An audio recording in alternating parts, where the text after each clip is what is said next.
മീഖ 6-ാം അധ്യായം 1 മുതലുള്ള വാക്യങ്ങൾ. യഹോവ അരുളി ചെയ്യുന്നത് കേൾപ്പീൻ. നീ എഴുന്നേറ്റ് പർവ്വതങ്ങളുടെ മുമ്പാകെ വ്യവഹരിക്ക. കുന്നുകൾ നിന്റെ വാക്ക് കേൾക്കട്ടെ. പർവ്വതങ്ങളും ഭൂമിയുടെ സ്ഥിരമായ അടിസ്ഥാനങ്ങളുമായുള്ളവേ, യഹോവയുടെ വ്യവഹാരം കേൾപ്പീൻ. യഹോവയ്ക്ക് തന്റെ ജനത്തോട് ഒരു വ്യവഹാരമുണ്ട്. അവൻ യിസ്രായേലിനോട് വാദിക്കും. എന്റെ ജനമേ, ഞാൻ നിന്നോട് എന്തു ചെയ്തു? ഏതൊന്നിനാൽ ഞാൻ നിന്നെ മൂഷിപ്പിച്ചു? എന്റെ നേരെ സാക്ഷീകരിക്ക. ഞാൻ നിന്നെ മിസ്രയീം ദേശത്തുനിന്ന് പുറപ്പെടുവിച്ചു. അടിമ വീട്ടിൽ നിന്ന് നിന്നെ വീണ്ടെടുത്തു. മോശയെയും അഹരോനെയും മിര്യാമിനെയും നിന്റെ മുമ്പിൽ അയച്ചു.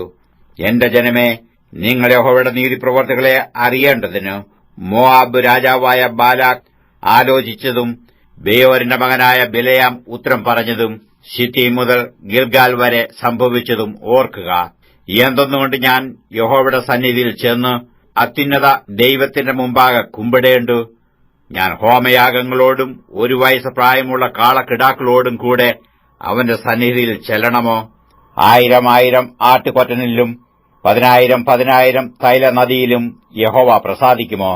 എന്റെ അതിക്രമത്തിനു വേണ്ടി ഞാൻ എന്റെ ആദ്യജാതനെ ഞാൻ ചെയ്ത പാപത്തിനു വേണ്ടി എന്റെ ഉദരഫലത്തെയും കൊടുക്കണമോ? മനുഷ്യ, നല്ലത് എന്തെന്ന് അവൻ നിനക്ക് കാണിച്ചു തന്നിരിക്കുന്നു. ന്യായം പ്രവർത്തിപ്പാനും ദയാതൽപരനായിരിക്കാനും നിന്റെ ദൈവത്തിന്റെ സന്നിധിയിൽ താഴ്മയോടെ നടപ്പാനുമല്ലാതെ എന്താകുന്നു യഹോവ നിന്നോട് ചോദിക്കുന്നത്? കേട്ടോ, യഹോവ പട്ടണത്തോട് വിളിച്ചു പറയുന്നത്, നിന്റെ നാമത്തെ ഭയപ്പെടുന്നത് ജ്ഞാനമാകുന്നു. വടിയെയും അതിനെ നിയമിച്ചവനെയും ശ്രദ്ധിപ്പീൻ. ദുഷ്ടന്റെ വീട്ടിൽ ഇനിയും അനീതിയുള്ള നിക്ഷേപങ്ങളും ശാപകരമായ കള്ളയളവും ഉണ്ടോ? കള്ളത്തുലാസും കള്ളപ്പടികൾ ഇട്ട സഞ്ചിയുമുള്ളവനെ ഞാൻ നിർമ്മലനായി എണ്ണുമോ? അതിലെ ധനവാന്മാർ സാഹസപൂർണന്മാരാകുന്നു.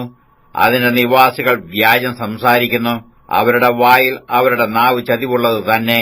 ആകയാൽ ഞാൻ നിന്നെ കഠിനമായി ദണ്ഡിപ്പിക്കും. നിന്റെ പാപങ്ങൾ നിമിത്തം നിന്നെ ശൂന്യമാക്കും.